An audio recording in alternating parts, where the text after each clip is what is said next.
Hello மக்களே, welcome back to my channel Valli Arun. இன்றைக்கி பார்க்க போகிற recipe Andhra style tomato chutney. வாங்க எப்படி செய்கிறதுன்னு பார்க்கலாம்.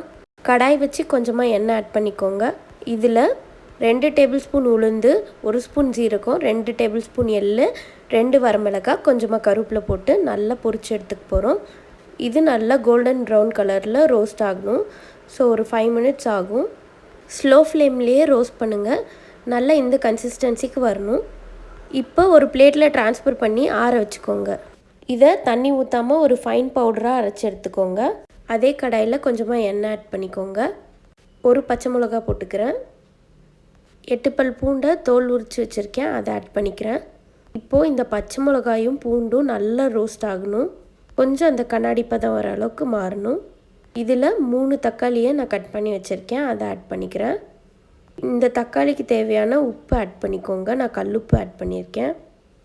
ஒரு பிஞ்ச் ஆஃப் டர்மரிக் ஆட் பண்ணிக்கோங்க. இந்த தக்காளி நல்லா கரையிற அளவுக்கு குக் பண்ணிக்கோங்க. ஒரு 5 மினிட்ஸ் சாட்டே பண்ணிங்கன்னா போதும். ஏன்னா நம்ம அரைச்சிட்டு மறுபடியும் கொதிக்க வைக்க போகிறோம்.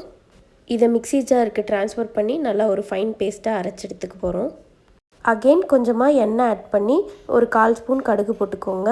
கடுகு வெடித்ததுக்கப்புறமா ஒரு கொத்து கருவேப்பிலை போட்டுக்கோங்க. அந்த உளுந்தும் எள்ளும் ரோஸ்ட் பண்ணி வச்சுருக்க பவுடரை ஆட் பண்ணிக்கோங்க. இந்த ஆயிலில் ஜஸ்ட்டு 1 நிமிஷத்துக்கு சாட்டே பண்ணுங்கள். அரைச்சி வச்ச தக்காளி பேஸ்ட்டை ஊற்றி கொதிக்க வைக்க போகிறோம். கொஞ்சமாக தண்ணி ஆட் பண்ணிக்கோங்க. ஒரு 1/4 கிளாஸ் அளவு நான் ஆட் பண்ணியிருக்கேன். உப்பு செக் பண்ணி பார்த்துட்டு பத்தலைன்னா ஆட் பண்ணிக்கோங்க.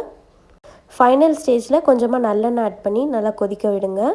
இந்த சட்னியை நல்லா ஒரு 5 to 10 மினிட்ஸ் நல்லா ஸ்லோ ஃப்ளேம்லேயே குக் பண்ணுங்கள்.